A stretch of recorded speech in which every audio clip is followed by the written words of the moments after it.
Som. Boa noite, igreja, mais uma vez. Que a graça do nosso Deus esteja sobre todos vocês, amém? Lembrando dos avisos da semana. Terça-feira temos culto, quarta-feira temos culto de doutrina aqui na igreja, a partir das 19 horas. E no domingo temos escola bíblica dominical pela manhã, de 8 às 10. Hoje foi uma bênção, a gente tem aprendido um pouco mais sobre a importância dos 10 mandamentos para a nossa vida hoje, na atualidade. A gente tem avançado bem no aprendizado, focado bem no aprendizado, tem visto também o desenvolvimento das crianças e dos adolescentes da nossa igreja. Hoje pela manhã tivemos uma reunião com a diretoria tratando alguns assuntos, tanto da parte financeira da igreja, como das ideias que temos que estar colocando em prática no decorrer desse semestre que se inicia. A gente tem feito reuniões trimestrais para estar tratando sobre o andamento e o desenvolvimento da igreja local. Peço aos irmãos que orem por esses projetos. Um dos projetos que nós temos colocado em pauta é o evangelismo campal. A gente quer desenvolver o evangelismo nas casas, tirar um domingo, uma segunda, para cada irmão estar abrindo o seu ambiente, sua moradia ali, para receber a igreja, a gente evangelizar aquela rua naquela noite e mostrar a palavra do Senhor pregada naquele local. Então, ore por isso. Isso é um projeto que nós temos colocado em pauta e tem que sair do caderno, então vamos estar orando por isso, amém? E à noite, a partir das 18h30, esse culto que estamos realizando, o culto de adoração ao nosso Deus. Eu coloquei no grupo a escala de quem vai estar exercendo funções nesse mês de maio, amém? Irmãos, no domingo do Dia das Mães, nós vamos estar fazendo um café da manhã, oferecido para as mães, aquele mesmo café que a gente faz, o café da comunhão, mas vamos fazer voltado para o Dia das Mães.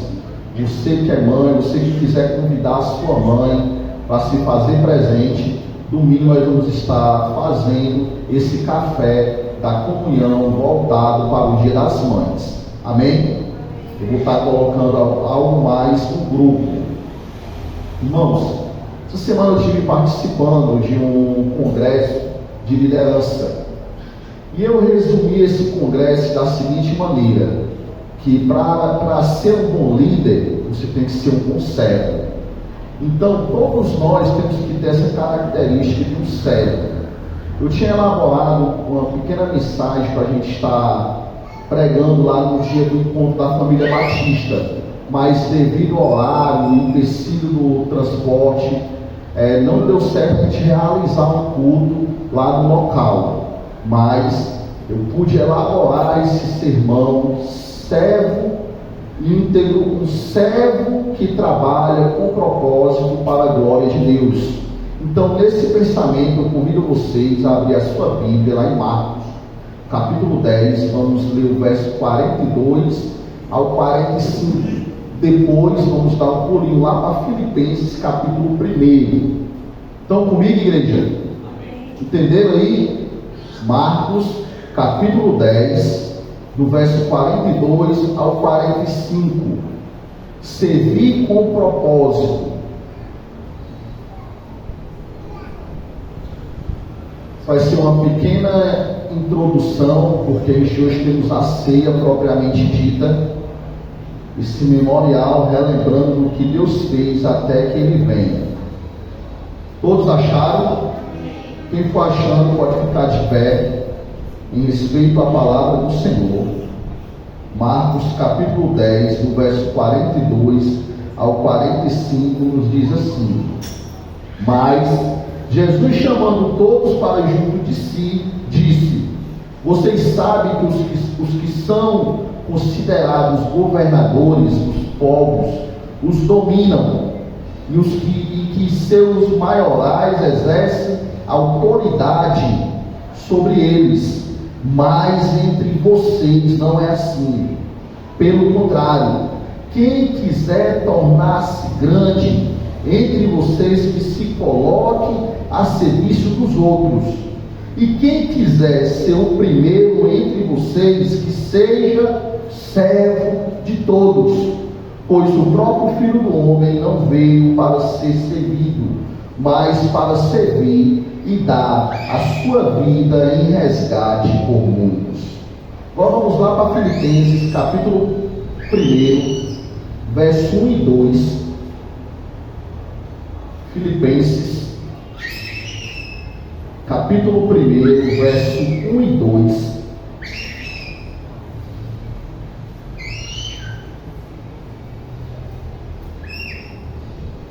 Aqui Paulo nos diz assim: Paulo e Timóteo, servos de Cristo Jesus, todos os santos em Cristo Jesus, inclusive bispos e diáconos que vivem em Filipos, e que a graça e a paz de Deus, nosso Pai, e do Senhor Jesus Cristo esteja com vocês.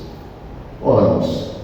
Ó Deus, Pai soberano, Deus meu e meu, diante de nós, ó Deus, está aberta a tua santa palavra, nos revela, ó Deus, fala ao nosso coração, ó Deus, que não venha ser eu, mas sim o teu Espírito Santo, ó Pai. Abre, ó Deus, o leque de entendimento, compreensão das tuas Escrituras. Derrama, ó Deus, a tua bondade, o teu amor sobre nossas vidas. É o que eu te peço em nome de Cristo Jesus. Amém. Podeis sentar, irmãos. Irmãos, se você for observar, eu fiz essas duas leituras para vocês terem um peso da autoridade de Deus aqui, nos mostrando a importância do servir. Lá em Marcos é o próprio Cristo falando.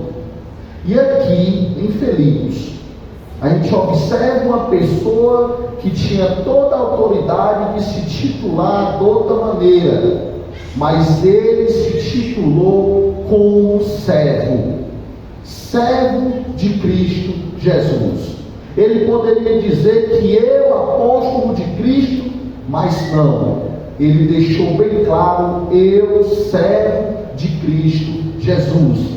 Precisamos ser honestos com as verdades do serviço a Deus. Quando ouvimos alguém pregar o Evangelho, nos encantamos sobre a maneira que o Evangelho é demonstrado. Muitas vezes até nos comovemos quando é falado do como foi o Evangelho que Cristo fez por amor a cada um de nós. Quem aqui nunca derramou lágrimas ao assistir aquele filme de Mel Gibson, A Crucificação de Cristo? Quem aqui não moveu o coração quando assistiu a algum seriado ou até essas novelas que passam na Record falando sobre os milagres de Cristo?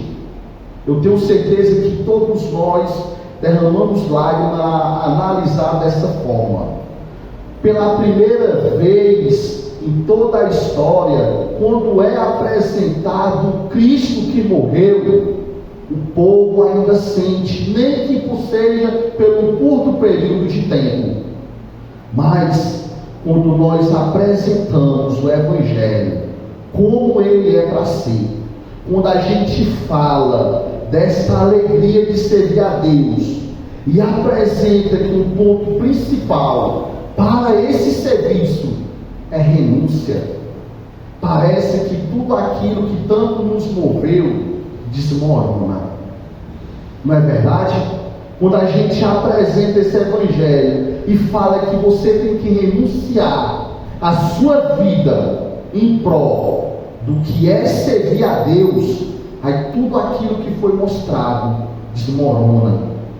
Realmente Paulo, ele é o autor da Epístola aos Romanos e também das Epístolas aos Filipenses. Paulo teve várias cartas, mas em todas ele se titula como servo. Em seu excelente espírito de cooperação e humildade, ele, na confecção da carta, se associa com Timóteo, que estava visitando em uma prisão em Roma, e deixa bem claro: servos de Cristo Jesus. Para ele não havia maior privilégio ou maior honra do que servir a Jesus. Ele se sentia-se orgulhoso, por assim dizer, em se chamar de servo. E nós, como crentes em Cristo Jesus, muitas vezes não deixamos transparecer que somos crentes, que somos cristãos. Irmão servo, eu já disse várias vezes aqui em alguns comentários, era alguém que tinha um dono, que devia obedecer, era alguém que não se mandava. Contudo, na maioria das vezes, o termo do Antigo Testamento se refere como escravo. No Antigo Testamento, quando cita escravo, se refere a um servo. Do mesmo modo, no Novo Testamento, as pessoas servas não tinham direito sobre si. Os seguidores aplicavam a palavra a si mesmo como servo de Deus ou servo de Cristo Jesus. Servo do Senhor na Bíblia, diversas pessoas são citadas como servos, mas o que nos vem à mente em poder analisar essa característica de alguém que se titula como servo, aí nós podemos citar Abraão, Isaac, Jacó, Moisés, Josué, Isaías, Jó, e aqui acabamos de ver Paulo e Timóteo, servos de Cristo Jesus. Paulo, ele foi um dos mais perfeitos seguidor de Cristo que o mundo já viu. Irmãos, tão identificada estava a sua vida com o seu mestre, que ele nos ensina lá em 1 Coríntios capítulo 11, verso 1: sede meus imitadores, como também eu sou de Cristo. Irmãos, poucos de nós vamos poder dizer isso, porque muitas vezes não estamos imitando a Cristo, o nosso mestre, mas sim ao mundo e às nossas vontades, às nossas escolhas. A grande questão do serviço é renúncia. Esse é o ponto, renunciar. Muitas vezes colocamos a nossa vida, o nosso querer, a nossa vontade, o nosso trabalho, as nossas diversões na frente do serviço do Senhor, na frente da vontade de Deus. A grande questão é essa: nós muitas vezes renunciamos às coisas de Deus em prol das nossas vontades. E aqui o Senhor deixa bem claro que aquele que quer ser o primeiro, seja aquele que sirva. Renunciar às nossas vontades em vez da vontade do Senhor, para que sobrevenha um serviço com excelência, para que sobrevenha verdadeiramente aquela ideia de Cristo ser o centro de nossa vida. Irmãos, o que te motiva a trabalhar para o Senhor? O que te leva a servir o Senhor? Essa pergunta tem que ser voltada para você e colocada em seu coração. Agora entenda, nada mais do que a resposta de você entender que isso só é capaz, esse entendimento de você se tornar servo, quando você renuncia a si mesmo. Trabalhar ao serviço do Senhor não deve ser visto como pretexto para a separação do mundo, o isolamento do mundo. Antes deve ser considerado um meio de vencer o mundo e não de renunciar ao mundo, mas o serviço no mundo. Esse é o propósito conforme a visão bíblica.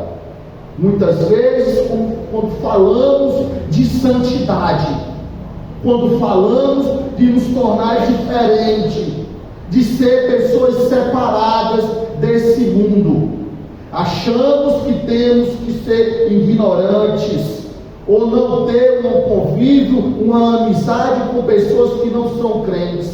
Não é isso, igreja. Não é isso. É renunciar aos prazeres do mundo. É renunciar aquilo que te separa de Deus. E o que tem separado a igreja do serviço a Deus é o mundo. É até mesmo a facilidade de estarmos em outros locais. Irmãos, servir a Deus não é tarefa para os casualmente desinteressados, não. É um serviço custoso. Deus pede a nossa vida. Deus pede o nosso melhor. E sempre o nosso melhor para Deus não é nada, porque Ele se deu por amor a cada um de nós. Deus pede um serviço para Ele que se torne prioridade e não passatempo. Ele não quer servos que deem as sobras dos seus tempos. O Senhor não quer sobra, Ele quer o melhor. Ele quer o melhor, porque Ele não se deu por pedaço, não. Ele se doou por completo. Ele deu a vida do seu filho, do seu único filho, por amor a cada um de nós. Então Ele não quer menos que isso, que nós venhamos devotar o nosso coração, a nossa vida, exclusivamente para Ele, para o seu serviço, o compromisso de nossas vidas. Servir a Deus também não é uma responsabilidade de curto prazo, não é. Exige um prazo estendido. Não há aposentadoria para o serviço ao Senhor. Não há aposentadoria. Aqui em Filipenses, não vou ter o tempo de trabalhar todo o texto em si, mas eu quero chamar a tua atenção hoje, como servo, como igreja, que você analise Filipenses 2, do verso 5 ao 9. Aqui nós vamos tirar 3 características de Cristo Jesus para o nosso desempenho, para o nosso crescimento, para a nossa aplicação pessoal em nossa vida. Filipenses capítulo 2, do verso 5 ao 9. Logo, nessa carta, observamos Paulo se titulando como servo. Lembra do que nós lemos aqui como texto base? Paulo e Timóteo, servos de Cristo Jesus. E aqui em Filipenses 2, do 5 ao 9, diz assim: logo, em nossa tradução, para nos dar um impacto maior de entendimento, observe, na minha está dizendo assim: o exemplo de Cristo na humilhação. Aí, olha, observe. Estão comigo, igreja? Filipenses 2, 5 ao 9, estão comigo? Tenha entre vocês o mesmo pensamento de Cristo Jesus, que mesmo existindo na forma de Deus, não considerou a ser igual a Deus, algo que deveria ser retido a qualquer custo. Pelo contrário, Ele se esvaziou, assumindo a forma de servo, tornando-se semelhante aos seres humanos e reconhecendo em figura humana. Ele se humilhou, tornando-se o quê? Obediente até a morte, morte de cruz. Por isso também Deus o exaltou sobremaneira e lhes deu o nome que está acima de todo nome. Irmãos, aqui nós encontramos 3 características. Observe no verso 7: antes a si mesmo se esvaziou, antes a si mesmo deixou de lado toda a sua glória, todo o seu poder, a sua majestade. Todos os anjos estavam abaixo dos seus pés. assumindo a forma de, não ouvi, igreja, de servo, tornando-se semelhante a homens, reconhecendo em figura humana. Então, a primeira característica que temos que ter para dizer que somos imitadores de Cristo é o serviço, é abrir mão da nossa vontade, é abrir mão daquilo que nos prende, é renúncia. Aqui estamos vendo o próprio Cristo renunciando à sua glória em favor de servir a humanidade, se colocando como homem,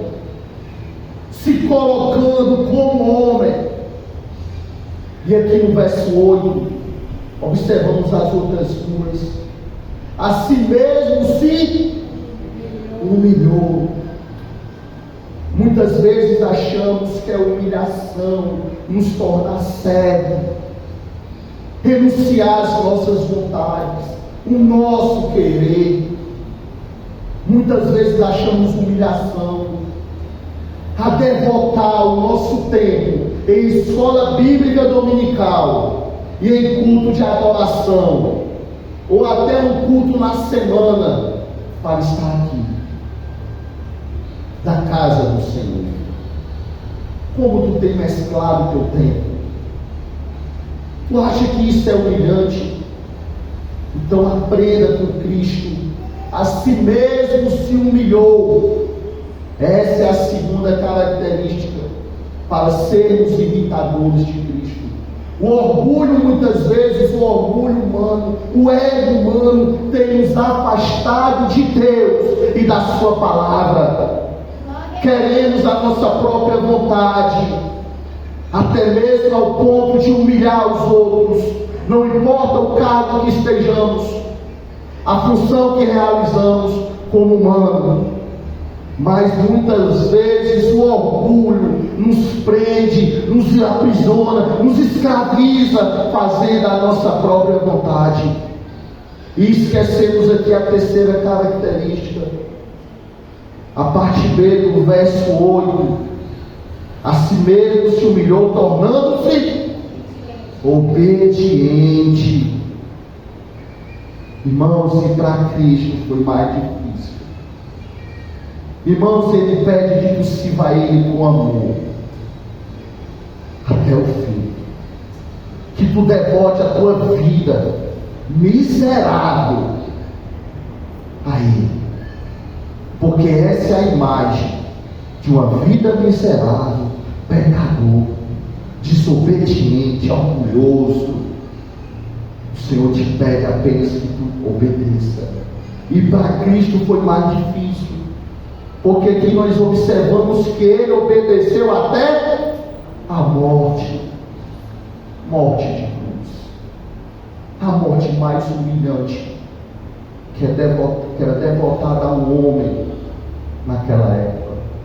Eu já falei aqui sobre a importância da ressurreição de Cristo, a importância da crucificação de Cristo, e nós vimos naquela noite que era a morte mais humilhante, era a morte de cruz. Mas Deus, nosso Senhor Jesus, Ele não foi só crucificado. Os ladrões, os malfeitores, os estrupadores naquela época, que era sentenciado à crucificação, eles eram só colocados em uma cruz. Mas o Senhor, Ele teve toda uma peregrinação, foi colocada em sua cabeça, por amor a mim e a você, uma coroa de espinho, e aquela coroa não entrou, bateram nela para entrar. As suas vestes foram rasgadas, cuspiram na cara dele, chicotearam ele. Ele carregou o seu próprio corpo em um madeiro, por amor a mim e a você. Pois essas três características o Senhor nos mostra aqui em Filipenses, que Paulo nos mostra aqui, para Deus, para Cristo, teve uma peça muito maior do que a mim e a você. Você entende o que é renunciar à sua majestade, à sua glória? Você consegue entender isso? Pois ele renunciou para servir. Ele renunciou, ele se colocou como homem. Habitou em nosso meio, em meio de pecadores e trapo de imundícia. Ele se humilhou. E ele tinha tudo, ele tem tudo para ser um ser orgulhoso, por propriedade, que ele era Deus, ele é Deus. Mas ele se humilhou, tornando-se obediente até a morte. Morte de cruz. Ser servo de Jesus Cristo, irmãos, se significa conhecê-lo, um conhecimento, em uma admiração por ele, uma crença nele. Nada disto tem tanto valor como ser servo dele. Não adianta só conhecê-lo, não adianta entender quem ele é como Deus, se você não obedecer, se você não servir, se você não renunciar, se você não deixar o seu orgulho para o serviço a ele. Nada disso adianta. A confiança nele só é perfeita quando é traduzida em serviço. Agora alguém me pergunta: como servir? Como servir? É só vindo para a igreja, pastor? Não, de muitas formas. Observe Paulo e Timóteo, servo de Cristo Jesus. Mas o serviço de Cristo Jesus não são apenas para ministro, obreiros, não. Servir ao Senhor, nós temos que estar separados para a sua obra no ministério. Servos de Cristo Jesus devem ser todos os verdadeiros crentes, os verdadeiros cristãos. Essa parte de servir não é só para ministro.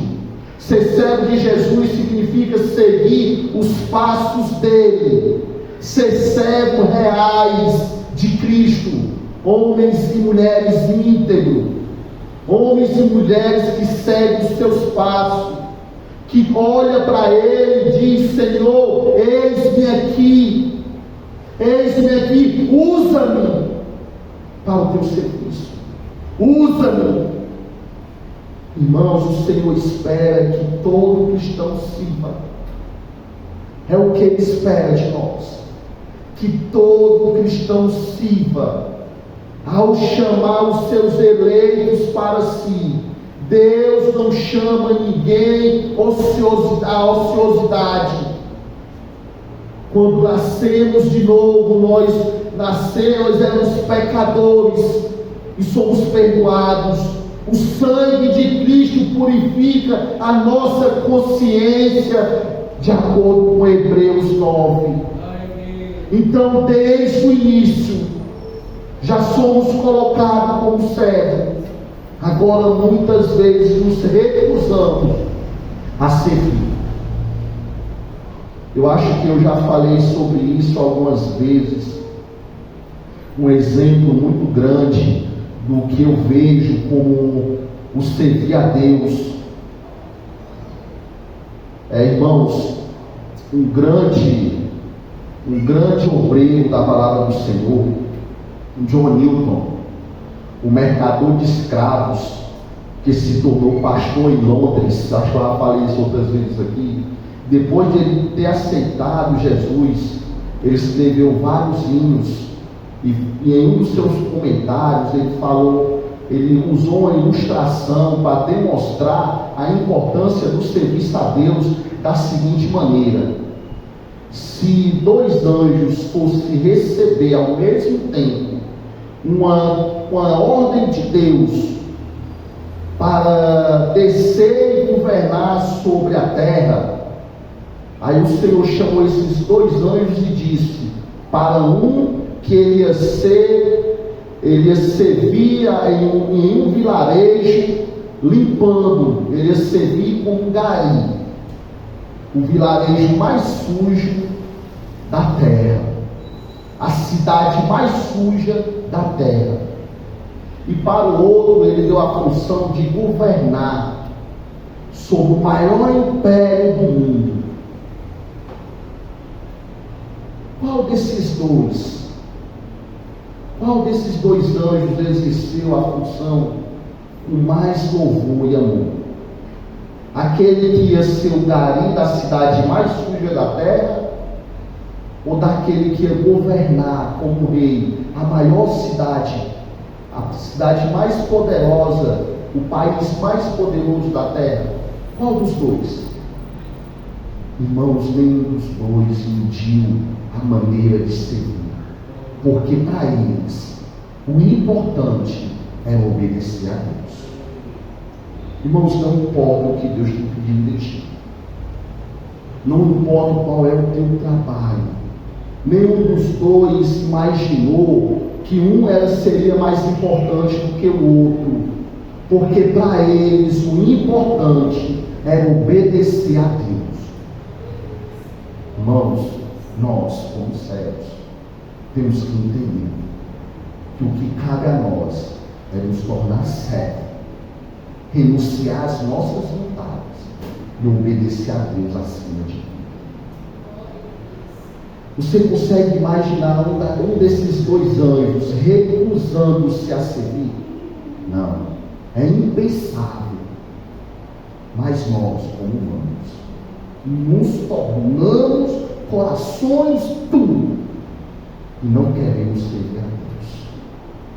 Nos recusamos a servir o Rei dos Reis. Nos recusamos a servir aquele que nos deu a vida. Desde o início.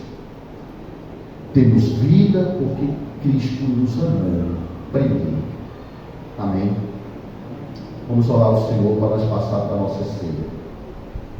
Senhor Deus, muito obrigado a Deus pelo entendimento do teu serviço, compreensão, ó Pai, da tua santa palavra. Nos prepara, ó Deus, o nosso coração, o nosso entendimento, Pai, para celebrar, ó Deus, ver, ó Deus, o teu amor pela tua igreja através desse memorial. Abre, ó Deus, o coração da tua igreja, o entendimento, a compreensão. É o que eu te peço em nome de Cristo Jesus. Amém. Quero estar combinando aqui os nossos diáconos e a nossa diaconisa, e vamos passar para a ceia propriamente dita. Amém?